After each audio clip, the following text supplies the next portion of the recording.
Hola a todos los que nos escuchan. Un programa que profundiza en la verdad. Somos Inmersión Profunda. Hoy es la primera emisión de una serie planificada de 10 partes. Comencemos hoy este primer e histórico comienzo con quienes nos escuchan. Qué ganas tenía de empezar con esta serie, la verdad, porque es un viaje de 10 partes que va a dar muchísimo que pensar a la audiencia. Totalmente. Y bueno, para arrancar con fuerza, el material de vídeo del autor nos lanza de buenas a primeras una realidad ineludible. Lo hace mencionando un proverbio coreano que, fíjate, es absolutamente brillante por su crudeza. Sí, sé cuál dices. Dice, hay un orden para nacer, pero no hay un orden para morir. Madre mía, es que es una apertura que no deja indiferente a nadie, ¿verdad? Para nada. Porque, captura una paradoja que define toda nuestra existencia. El material de emisión plantea que biológica y genealógicamente existe una secuencia súper predecible para entrar en la vida. Claro, los abuelos van antes que los padres. Exacto, los padres antes que los hijos. Hay una estructura que es totalmente lógica. Pero, y aquí viene el golpe de realidad, en el momento de la salida, toda esa secuencia se desmorona por completo. Se va al traste. Tal cual. La muerte no tiene un calendario. O sea, no respeta jerarquías, no respeta edades, pero al mismo tiempo es el único destino 100% universal para cualquier ser humano. Es que es lo único seguro que tenemos. Eso es. Y lo fascinante de este análisis del autor es cómo expone la reacción de las personas ante esta certeza. A pesar de ser, el único evento garantizado en esta vida, parece que existe una especie de pacto de silencio colectivo. Nadie quiere hablar de ello. Exacto, nadie quiere enfrentarlo. Es un tabú gigantesco en nuestra sociedad. Y el material de vídeo desmenuza un poco el motivo real detrás de esta evasión constante, ¿sabes? No es simplemente el instinto de autopreservación frente al dolor físico. El autor argumenta que las personas experimentan un terror, pero un terror paralizante, ante una idea muy específica. La idea de que la muerte es el fin absoluto de todo. El pánico al vacío, digamos. Exacto, a la cesación total de la consciencia. Es un miedo pero tan profundamente arraigado que ante una situación de peligro inminente, las personas son capaces de abandonar cualquier principio.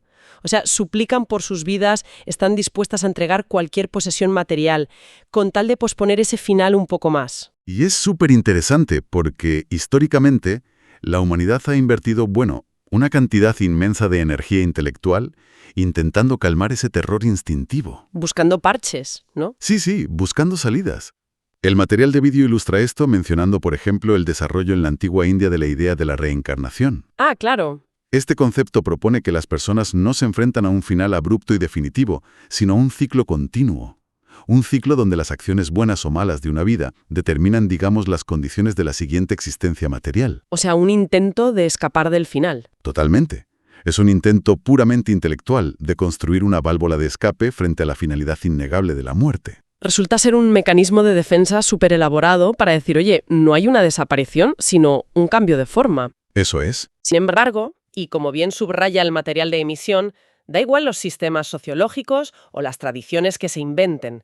Ese terror instintivo sigue ahí, intacto en el fondo de la psique humana. No desaparece. No, la angustia no se disuelve con teorías. Y aquí es donde este análisis nos empuja hacia la gran pregunta que guía nuestra emisión de hoy. Si ninguna construcción humana logra calmar este miedo, ¿cuál es exactamente la definición y el origen de la muerte según los textos de la Biblia?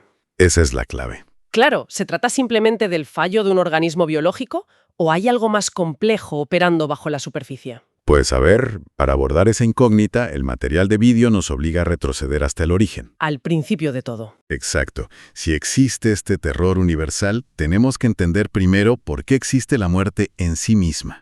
Y el diagnóstico que presenta el autor, y ojo con esto porque se basa estrictamente en el libro de Génesis capítulo 3. Un texto del Antiguo Testamento. Correcto, un texto del Antiguo Testamento. Pues este diagnóstico rompe radicalmente con lo que piensa el mundo moderno. Según el análisis del material, la muerte no es un simple desgaste celular ni un accidente de la evolución. Para nada. El texto del Antiguo Testamento la define clara y explícitamente como el resultado directo del pecado humano. Es decir, la muerte entra en la ecuación de la humanidad como una consecuencia directa. Tal cual. Y el material de vídeo refuerza esta premisa, acudiendo a otros textos para demostrar que hay una coherencia total en el mensaje. Citan los capítulos 3 y 6 de Romanos, que es un texto del Nuevo Testamento. Muy importante ese pasaje. Sí, y la argumentación ahí es tajante. No deja margen a ninguna interpretación biológica. Establece que todas las personas han pecado y, por consiguiente, el precio exacto, la paga obligatoria por ese pecado, es la muerte. Es una transacción, básicamente. Exacto, una transacción ineludible. Y fíjate, el concepto de paga o salario que resalta el autor en ese texto del Nuevo Testamento es fundamental para entender todo esto. Establece una relación inquebrantable de causa y efecto. Ya. No es una fatalidad del azar del universo. Es una deuda contraída. El pecado funciona como la causa, digamos, generadora, y la muerte es la ejecución de esa deuda. El pago exigido que nivela la balanza de la justicia en estos textos de la Biblia. Para que la audiencia pueda visualizar este mecanismo de la deuda de una forma más tangible, yo pensaba en una analogía. Imaginemos una de estas notificaciones fiscales implacables que te llegan al buzón de casa. Uy, qué miedo esas cartas certificadas. Exacto. El sobre te advierte de una deuda gigantesca. Y quien recibe la carta puede decidir ignorarla. Puede dejar el sobre cerrado en la mesa de la entrada y seguir con su vida fingiendo que la obligación no existe. Por el pánico a la bancarrota, claro. Sí, por ese pánico abrumador. En esta comparación, esa bancarrota representa el terror de las personas a que la muerte signifique el final de todo. Pero el hecho de no abrir el sobre, el acto de ignorar el problema, no congela los intereses ni hace que el inspector desaparezca. Desde luego que no. La deuda del pecado sigue activa y el día de la ejecución del cobro va a llegar inexorablemente para todos. Es que ignorar la realidad de la deuda no altera el calendario de cobro, eso está clarísimo. Y esa ilustración abre paso a una transición crítica en la progresión lógica que hace el material de vídeo. A ver. Si ya hemos establecido que la muerte es efectivamente el pago de esta factura generada por el pecado, la siguiente gran pregunta es, ¿qué ocurre exactamente en el instante en que esa transacción se completa? ¿Qué pasa cuando abres el sobre? Vaya. Exacto. La creencia popular asume que, al entregarse el sobre o al morir, el expediente se cierra definitivamente. Se acabó todo. Y precisamente esa creencia de que se acabó todo es la que genera el pánico al vacío del que hablábamos antes. Las personas asumen que la muerte simplemente apaga el interruptor general. Sí, el fundido a negro. Eso es. Sin embargo, el autor del material de vídeo se dedica a desmantelar por completo esta falsa percepción de un final definitivo. Y lo hace introduciendo un punto de inflexión súper contundente. Sí, se apoya en un pasaje que es verdaderamente decisivo. Está en Hebreos capítulo 9, un texto del Nuevo Testamento. Ajá. Está establecido para los hombres que mueran una sola vez, y después de esto el juicio. Y después de esto, es que es asombroso, o sea, cómo la conjunción de esas simples palabras destruye por completo ese castillo de naipes de que la existencia termina en la tumba. Completamente. El autor detiene su análisis exhaustivamente en esa frase. Ese «y después de esto» desintegra la premisa de que la muerte sea el punto final. Ya no es el final de la frase. Exacto. La muerte sigue siendo una certeza ineludible, claro, un evento por el que todos deben pasar, pero el texto del Nuevo Testamento la redefine. Ya no es un muro de hormigón. Es una puerta. Eso es un umbral. Es apenas una puerta de tránsito hacia un evento de proporciones infinitamente más graves, que es el juicio. ¡Ostras! Siguiendo la línea de lo expuesto, si la muerte es solo el cruce de una puerta hacia un tribunal, la urgencia de nuestra vida temporal adquiere una dimensión aplastante. Claro, el tiempo apremia. Totalmente. El material de vídeo pone un énfasis enorme en la noción de la hora. Si la existencia no termina, sino que hay una evaluación inmediata tras ese umbral, el único momento disponible para preparar una defensa o buscar una solución es el presente. Mientras sigamos respirando. Exacto. Y aquí el autor recupera estratégicamente el proverbio coreano del principio. Lo de que no hay un orden para morir. Exactamente. Esa imprevisibilidad se convierte en el factor de mayor peligro. Como la muerte no envía correos de aviso ni sigue un cronograma, postergar la preparación asumiendo que habrá tiempo mañana es un error fatal. Un error de cálculo tremendo. Irreversible. El material de misión subraya que, una vez se cruza la línea de la muerte, el estado de la persona queda cristalizado. El periodo de gracia expira. No existen segundas oportunidades, y el arrepentimiento posterior ya no sirve de nada. La sentencia es inalterable. Tal cual. Bueno, al plantearse este escenario de urgencia absoluta, a mí me surgió una paradoja que creo que es inevitable cuestionar. A ver, dime. Si el material de vídeo expone con tanta claridad que existe un juicio ineludible inmediatamente después de la muerte y que prepararse para él es lo más crítico de la existencia de las personas, entonces, ¿por qué la inmensa mayoría de la población mundial vive inmersa en una distracción total? Ya, es una gran pregunta. Es que vemos a la humanidad entera enfocada de manera casi enfermiza en las preocupaciones de esta vida. El dinero, el ascenso social, las compras. Si al cruzar la puerta hay un tribunal esperando, esta ceguera colectiva no parece un simple accidente. No, no lo es. Y el material de vídeo aborda esa misma sospecha. No asume que esta distracción masiva sea un simple despiste de las personas. Por el contrario, expone que hay una orquestación detrás de esta anestesia generalizada. Alguien moviendo los hilos. Exacto. Para identificar quién se beneficia de este miedo y esta ceguera, el análisis se dirige a Hebreos capítulo 2, versículos 14 y 15, que es otro texto del Nuevo Testamento. Ah, sí, ese pasaje en concreto explica por qué Jesús, el Hijo de Dios, vino al mundo en carne y hueso. Eso es. Pero en medio de esa explicación, el texto de la Biblia revela un dato asombroso. Afirma de manera directa que el diablo o Satanás tiene el imperio de la muerte. Y es una declaración con un peso extraordinario. Además, el autor del material de vídeo hace una observación lingüística súper precisa sobre el texto original en griego para evitar confusiones. Qué interesante, a ver. Explica que las palabras utilizadas para referirse al estado de muerte y al acto de morir, que a veces en las traducciones parecen cosas separadas, en realidad comparten exactamente la misma palabra raíz en el texto original griego. Ah, vale, las unifica. Exacto. El autor resalta esto para dar coherencia total al concepto.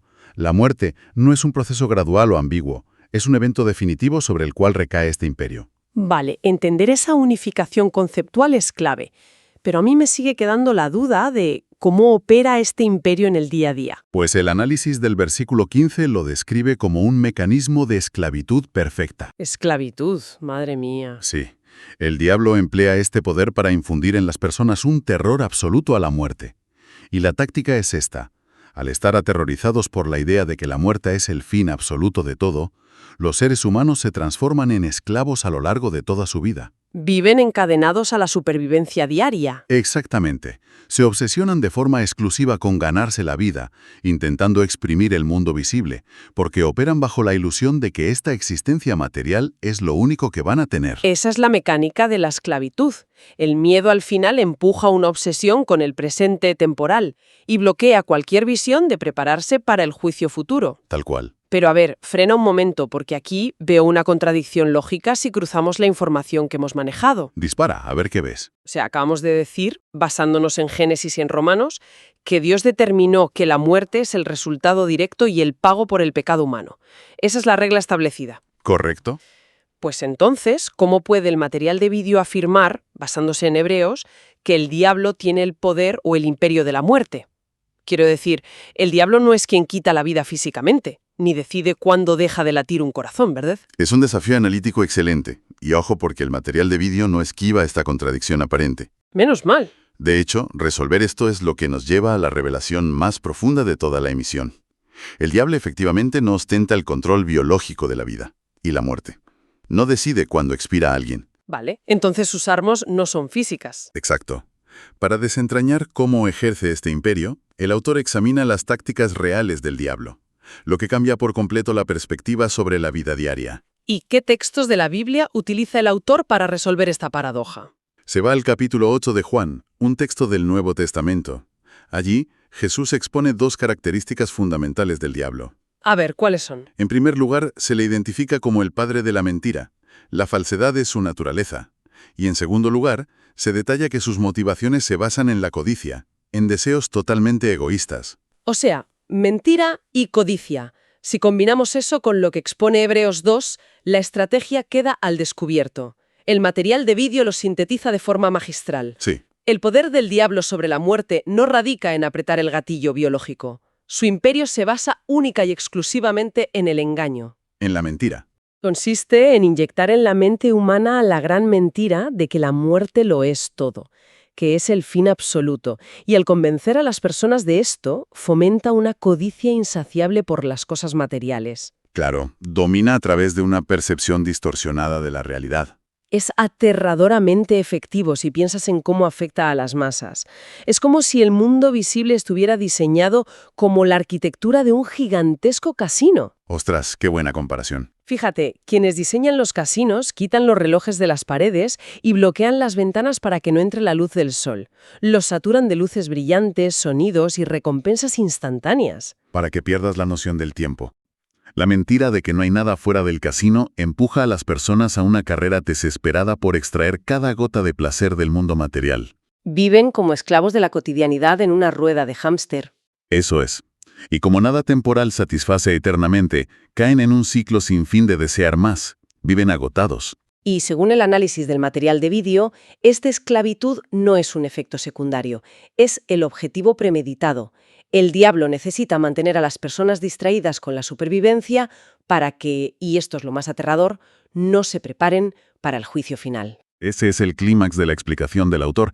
El objetivo último del diablo es que las personas lleguen al final de su vida engañadas, que se apaguen las luces y sean arrastradas exactamente al mismo juicio aterrador y destino terrible que le espera a él mismo. Madre mía, analizar esto requiere una pausa reflexiva importante, ¿eh? Cambia por completo cómo interpretamos el consumismo y la prisa constante de la modernidad. Desde luego. Demuestra que este ritmo de vida es un mecanismo de ceguera, y frente a una revelación tan masiva, el autor del material de vídeo no adopta una postura fría, sino que hay un propósito muy claro detrás de todo esto. Sí, a lo largo de la presentación queda clarísimo que este análisis no busca ganar un debate teológico. El autor transmite un ruego desesperado motivado por el amor a sus allegados. Una advertencia. Exacto. Su objetivo es que absolutamente nadie cruce la línea de la muerte, engañado por el diablo, y tenga que enfrentarse, sin preparación, a un juicio tan terrible, lamentando su error cuando ya no hay oportunidades. Es como alguien que descubre que el puente de la ciudad se ha caído en medio de la noche y se pone en la carretera a agitar luces desesperadamente para frenar a los coches. Tal cual, busca evitar el desastre. Y el peso de esa advertencia es lo que da sentido a esta primera parte. Hoy hemos visto el origen de la muerte como un pago, la certeza del juicio y la mentira que nos esclaviza. Pero claro, dejar el análisis aquí sería identificar la enfermedad sin dar el tratamiento. Por eso, en el próximo episodio de esta serie de 10 partes, exploraremos qué dice exactamente la Biblia sobre cómo se puede estar preparado para este juicio. Será esencial, porque una vez que quitas el velo de la mentira y ves que el tiempo es impredecible, la pregunta es, ¿qué podemos hacer ahora mismo para prepararnos?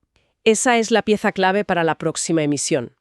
Pero antes de irnos, y basándonos en todo este material, quiero dejar a la audiencia con una reflexión final y provocadora para que le den vueltas. A ver, adelante.